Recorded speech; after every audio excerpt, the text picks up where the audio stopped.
Bonjour à tous, aujourd'hui on se retrouve pour une vidéo, ma première vidéo face cam en tant que Orana. Et ben du coup je me présente à vous, donc je suis Orana Noctua, je suis à l'heure actuelle freelance dans le graphisme et l'illustration. J'ai décidé du coup d'ouvrir une chaîne YouTube entre autres pour pouvoir vous parler de mon freelance, des illustrations, de la lecture, tout ce qui tourne un petit peu autour du dessin. Peut-être des fois il y aura des petits trucs un petit peu à côté parce que j'aime pas que le dessin. Pas ma toute première chaîne sur YouTube, donc je ne suis plus trop habituée à être filmée en face cam, donc je sais pas si je regarde bien l'objectif parce que c'est plus du tout les mêmes appareils que j'utilise. À l'heure actuelle c'est mon iPhone qui me filme. Je ne sais pas si c'est... Enfin si je regarde bien dans les yeux, hein, sachant que n'oubliez pas, j'ai un œil qui dit merde à l'autre. Donc du coup, ne soyez pas choqués. Donc dans mon ancienne chaîne, je parlais tout simplement de livres. J'ai changé de nom du fait de mon freelance, du coup je repars de zéro. Donc j'espère que le contenu de ma chaîne vous plaira. Hein. Voilà, en tout cas j'ai fait ça pour le plaisir. Et donc on passe à la suite de la vidéo. Donc je vous retrouve dans cette vidéo pour une face cam, tout simplement pour vous parler de mon expérience et de mon retour maintenant sur mon iPad Pro que j'ai acquis il y a maintenant à peu près 4 mois. Je crois que ça devait être au mois de mai à peu près. Et donc vous dire avec un petit peu de recul, hein, j'ai pas non plus des années de recul dessus, ce que j'en pense, ce que j'ai bien fait de l'acheter, ce que je regrette, et patati patata. Donc moi, j'ai pas fait les choses à moitié, comme je n'avais pas du tout de tablette graphique, enfin j'en avais une en A3, une toute petite sans écran. C'était où je me achetais, personnellement je pensais partir sur une Yuan, donc excusez-moi de la prononciation, ou un iPad Pro. Donc en fait, comme je vous conseille de faire, c'est de faire petite liste comme ça, hop, les pour telle tablette, les pour l'autre tablette, et puis inversement, les contre pour un tel et les contre pour un tel. J'ai vraiment choisi l'iPad par rapport à mes besoins et par rapport à mon quotidien. Donc faut pas penser que si je vous dis l'iPad c'est trop cool, que ça va être super cool pour vous aussi. Ça reste quand même un objet qui a un certain coût, faut vraiment pas se louper, surtout quand comme moi, on n'a pas du tout de matériel vraiment performant entre parenthèses pour faire du graphisme, hein, parce que comme on vous dira tous, une à 3 pour commencer, c'est très bien.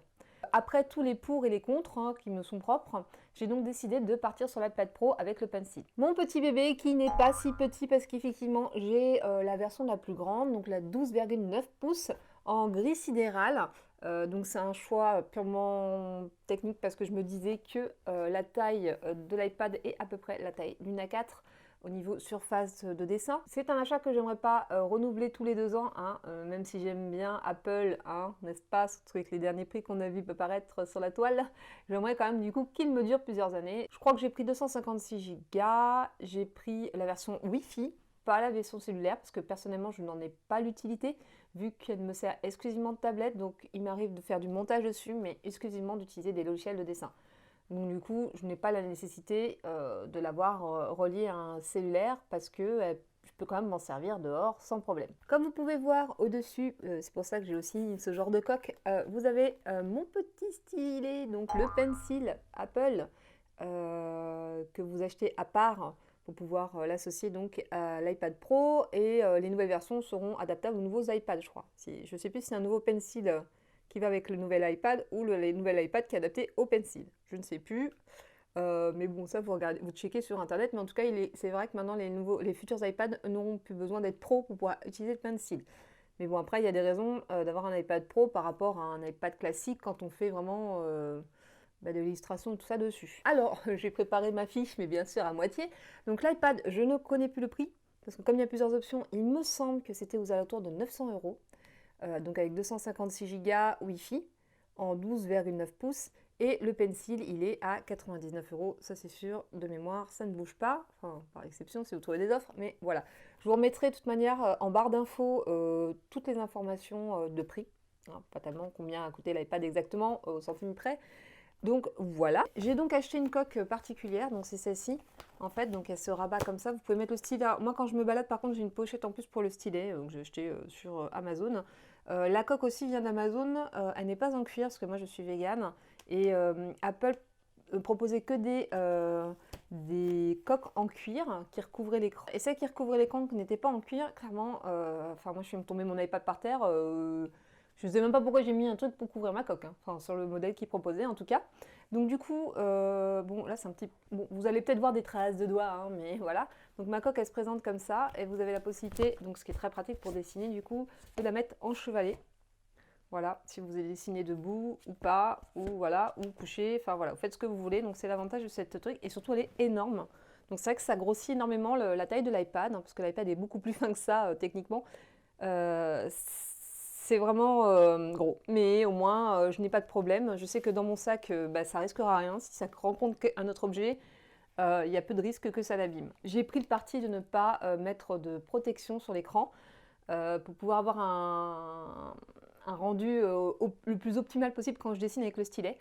Donc c'est un choix personnel, c'est dangereux techniquement, mais donc voilà, donc c'est vrai que bon après je m'en sers pas pour autre chose hein, que le dessin, donc bon dans l'idée on va croiser les doigts qu'il n'y ait pas de souci dans le temps. Pour les caractéristiques techniques, donc je vous ferai des petits close-up en même temps que je parle, hein, parce que vous êtes, voir ma tête c'est pas le plus intéressant pour vous, hein, j'imagine, hein, surtout sur le test d'un iPad. Donc la résolution de l'écran, je crois de mémoire que c'est 2732 par 2048 pixels si je vous dis pas de bêtises. Donc c'est un écran Retina, hein, voilà. Avec l'affichage True Tone, oui je ne sais pas du tout prononcer l'anglais. Avec l'affichage True Tone, donc c'est tout simplement ce qui permet un meilleur rendu des couleurs sur l'affichage. C'est bien et ça peut avoir du compte parce que quand vous passez sur des ordinateurs un peu plus lambda, du coup avec des écrans un peu plus lambda, vous n'avez pas du tout le même rendu. J'ai remarqué que par exemple à l'impression c'est très compliqué d'avoir aussi le même rendu, donc c'est bien, mais petit guillemet. Je le transporte dans mon sac à dos favori que j'ai un peu acheté pour ça parce qu'il était un petit peu molletonné et en fait je peux rentrer et mon iPad et mon PC portable dedans. Donc pareil, je vous ferai des close-up de mon petit sac à dos. Et donc sac à dos que j'avais trouvé à Superdry en solde, voilà, au solde d'été il n'y a pas très longtemps justement. L'avantage de Superdry, sans vouloir faire de la pub, hein, c'est que du coup, si jamais vous cassez votre sac, la fermeture éclaire au bout de quelques mois.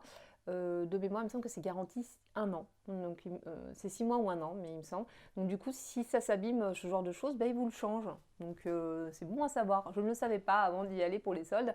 Donc du coup, je vous partage la petite astuce en même temps. Donc moi, je me sers d'un sac à dos lambda. Voilà, j'ai une pochette pour mon iPad déjà qui est déjà assez costaud. Et j'ai une pochette pour mon PC portable. Donc normalement, peu de risques pour le voyage quotidien. Mais bon, je me balade pas toujours avec quand même, hein, je tiens à le dire. Alors l'iPad fait 677 grammes tout seul. Donc il faut qu'on raconte, moi il faut que je rajoute les grammes de la coque. C'est un poids super raisonnable, couplé à mon PC portable qui est ultra fin. Moi, c'est un PC portable de nouveau, hein, tout basique, hein, c'est juste enfin voilà, je fais pas de graphisme dessus. Il est ultra fin aussi, donc du coup, les uns l'un avec l'autre, ça alourdit le sac, mais pas trop, c'est clairement raisonnable. On n'est pas en train de porter une maison dans le dos, ça, il n'y a pas de souci. On peut même le porter en bandolière sans avoir, enfin, vous aurez peut-être mal à l'épaule, mais bon, sans être complètement défoncé de l'épaule sur lequel vous le portez. Le stylet fait 20 grammes, donc le stylet, je vous le montre là parce que c'est un petit peu plus simple. Donc le stylet fait 20 grammes. Ce stylet est peut-être un petit peu lourd pour certains par rapport à des stylets qu'on pourrait trouver sur les Wacom ou des trucs comme ça. Moi, j'aime bien le poids du stylet parce que ça me rappelle un peu mon critérium en métal ou ce genre de critérium. Il se recharge hyper rapidement, donc il se recharge en 5 minutes en recharge rapide, à savoir que c'est fourni, donc vous le rechargez par ici, donc vous le rechargez par le cul de l'iPad, comme j'aime bien le dire, donc vous avez l'entrée pour le recharger, et donc vous le mettez comme ça. Donc c'est une situation dangereuse hein, quand vous êtes avec ça, hein, parce que moi personnellement j'ai toujours peur de péter la patte. Donc quand vous le rechargez rapidement, c'est que, enfin moi en général, c'est que vraiment je suis en mode j'étais en train de dessiner et tu m'as arrêté en plein élan. Mais sinon effectivement il y a un petit adaptateur qui est fourni avec pour pouvoir le brancher en USB classique sur le câble d'alimentation. Et puis ils vous fournissent aussi un petit embout en plus et les embouts sont rachetables et dévissables super facilement. Donc le petit embout, je ne sais pas si dans le temps ça va s'abîmer, mais l'avantage c'est qu'il est aimanté.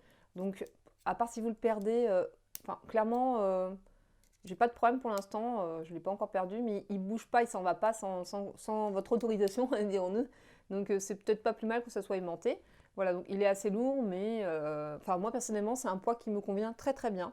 Donc après ça c'est très personnel, hein, c'est à l'usage quotidien hein, et c'est ses habitudes personnelles qui déterminera si vous aimez bien ce stylet ou pas. Il n'y a pas de bouton, hein, certains râleront parce qu'il n'y a aucun bouton retour et tout ça, mais en fait, par rapport aux logiciels qui sont disponibles à l'heure actuelle sur l'iPad, vous avez votre deuxième main et vos doigts, et donc en fait, tout se fait avec les doigts. Par exemple, pour un logiciel que je vais vous parler après, Procreate, on utilise les deux petits doigts pour revenir en arrière. Donc en gros, on n'a pas besoin de gomme. Voilà. On n'a pas besoin d'autres endroits parce qu'il y en a aussi qui vous retournez, ça fait gomme dans les stylets. Là, pour l'instant, j'en ai pas ressenti le besoin d'avoir plein de boutons en plus, mais encore, ça c'est encore à titre personnel. N'ayant pas eu d'autres tablettes graphiques avec écran, voilà, je suis peut-être pas la meilleure pour comparer. Il est en Bluetooth, hein, donc votre iPad est tout en Bluetooth, donc la batterie a tendance à baisser relativement vite. Je sais qu'à plein à 30%, je pense que je fais 5-6 heures de dessin. Je me rends pas bien compte, hein, parce que quand je suis plongée dedans, je me rends pas bien compte. Mais on va dire 5-6 heures de dessin, je commence à tomber à 30% de batterie. Le chargeur recharge assez vite. Par contre, il ne faut pas l'utiliser en USB directement en USB parce que ça a une recharge très très lente et là vous en sortirez jamais. Par contre, il est fourni donc avec un adaptateur. Pareil, j'essaierai de vous faire un close-up. Un adaptateur. Je pense que c'est le même type d'adaptateur que vous avez pour les MacBooks et ce genre de choses. Donc du coup, il est assez mastoc, mais il recharge à donf et c'est nickel. En général, les produits Apple matchent toujours ensemble très très bien, c'est le cas pour le Bluetooth de celui-ci, donc du coup ça prend 2 secondes de le remettre en Bluetooth si vous voulez économiser de la batterie ou autre. L'application que j'utilise le plus sur l'iPad Pro à l'heure actuelle, c'est Procreate.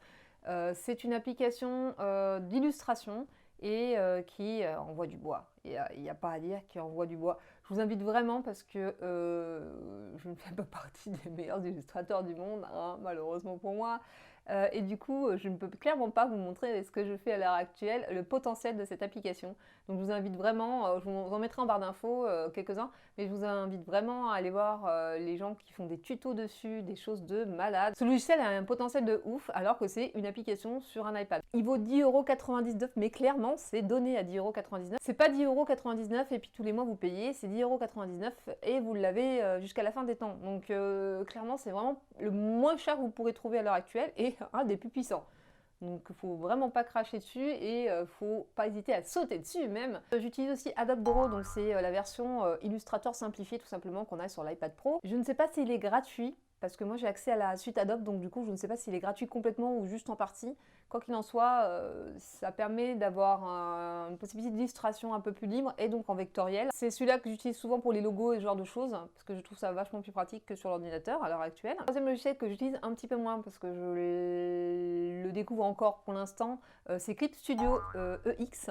Il est très très cher celui-ci, c'est-à-dire qu'il coûte quand même, alors je l'ai pris en dollars mais je ne sais plus en francs, ça doit être une soixantaine d'euros ou un peu plus, donc il est à 71,99 $, ouais, avec la conversion il doit être à 69 ou 68 € par an. Et alors il y a d'autres versions, hein. Là c'est la Exe, celle qui est ouverte à celle, enfin c'est celle que j'aurais besoin personnellement pour pouvoir travailler le mieux, mais il y a une autre version qui est moins chère je crois. Et sinon, c'est 8,99 $ par mois, si vous voulez, je crois. Donc, c'est une dizaine d'euros, un truc comme ça, un peu moins. Vous pouvez tester pendant 6 mois, c'est actuellement ce que je suis en train de faire. Donc, il y a 6 mois gratuits. Pour l'instant, moi, il est toujours en cours de test. Clairement, c'est ce que je peux trouver de mieux à l'heure actuelle pour travailler un peu comme sur Photoshop, mais toujours dans la partie illustration. Et le dernier logiciel que j'utilise, c'est LumaFusion. Donc, celui-ci est beaucoup plus cher, il coûte 21,99 €, mais ce n'est pas un logiciel de dessin, c'est un logiciel de montage. À l'heure actuelle, en ayant fait mes recherches, c'est le seul logiciel de montage qui est le plus complet, entre parenthèses, sur un iPad. Je pense qu'il peut y avoir mieux, mais ça n'existe pas encore. Pour l'instant, moi, ça me sert pour dégrossir les vidéos quand je ne suis pas devant l'ordinateur et que j'ai envie d'avancer un petit peu et tout ça. Donc c'est très pratique, mais voilà, c'est pas avec celui-ci que je finalise. Moi, personnellement, c'est avec Adobe Premiere. Voilà. Mais c'est dommage de ne pas profiter de son iPad avec la puissance qu'il a, hein, clairement, parce qu'il peut vous faire du montage vidéo. Il n'y a pas de problème, ça fonctionne. Là, j'ai fait le tour de tous les logiciels que j'utilise. Donc, comme je vous disais, j'en utilise pas beaucoup. Pour moi, c'est pour l'instant ceux qui sont le plus intéressants. J'imagine que dans le futur, on aura des trucs de plus en plus performants et ça, je l'espère parce que franchement, il y a un gros potentiel sur l'iPad qui est pour l'instant pas assez exploité encore, je trouve. Bon, bien sûr, après, je parle du côté illustration et graphisme, hein, parce que bon, j'imagine qu'il y a d'autres univers où il est déjà très performant et où il est déjà à fond les ballons. Mais à l'heure actuelle, sur l'illustration, il a encore largement de la marge pour s'améliorer et pour nous offrir des applications qui sont de mieux en mieux en tout cas. Je croise les doigts, s'il vous plaît. Donc comme vous l'aurez compris, il y a des avantages et des inconvénients. Le premier inconvénient, c'est que du coup, souvent, les applications sont à part, comme par exemple Clip Studio, il existe hein, sur votre PC. Des fois, il y a des offres pour avoir les deux en même temps, mais voilà, c'est un coût en plus. Donc clairement, si vous l'avez déjà sur ordinateur, c'est compliqué de l'avoir aussi sur l'iPad. Hein, c'est quand même double match au niveau du prix. Hein. Vous êtes quand même limité, personnellement, je trouve, dans tout ce qui est graphisme pur et dur. Quand je dis graphisme, c'est vraiment le graphisme qu'on ferait avec Photoshop. On n'a pas encore cette possibilité-là de pousser le truc jusque-là. Donc j'imagine bien que la machine est assez puissante pour ça. Vous pouvez utiliser votre iPad relié à votre MacBook de mémoire, il me semble, si je ne vous dis pas de bêtises, comme une tablette graphique, comme moi, vous n'avez pas de Mac chez vous, et voilà, c'est un truc à prendre en compte parce que vous ne pouvez pas utiliser les mêmes logiciels que vous avez sur l'ordinateur. Sachez que le format PSD, je crois, si je ne vous dis pas de bêtises, pour Photoshop, existe à chaque fois. Procreate vous le propose quand vous enregistrez votre dessin, donc vous pouvez le passer en PSD et puis le rebasculer sur l'ordinateur. Il n'y a aucun souci, pareil pour les autres, hein, fatalement. Donc il n'y a pas de problème pour les fichiers compatibles en tout cas. Donc ça vous permet de travailler une partie sur l'iPad et de retwitcher s'il y a besoin. Mais à l'heure actuelle, effectivement, tout ce qui est partie vraiment graphisme pur et dur, pour moi, ça reste sur l'ordinateur. Mais du coup, pour l'instant, ma tablette A3 me suffit pour ça. Dans l'idée, de toute manière, j'avais l'intention de plus tard m'équiper d'une tablette écran Youone, comme je vous ai dit, mais plus tard, parce que pour moi, l'iPad était plus pratique pour des raisons personnelles d'utilisation. Clairement, si vous êtes nomade et tout ça, c'est un achat qui peut s'avérer très utile, pas indispensable, rien n'est indispensable dans la vie, même quand on est professionnel, on peut se passer de ça et avoir juste une petite tablette et faire avec. C'est un gain, c'est appréciable, hein, même plus qu'appréciable d'avoir cet iPad Pro. Clairement, je ne sais pas ce que je ferais sans maintenant à l'heure actuelle, mais ça reste un achat qu'il faut vraiment réfléchir et pas se dire je le prends parce que c'est hype et que tout le monde en a un maintenant et fait des illustrations sur l'iPad. Non, non, non, non. Je vous assurer que c'est pas parce que vous aurez un iPad, déjà d'une que vous saurez mieux dessiner, hein, clairement.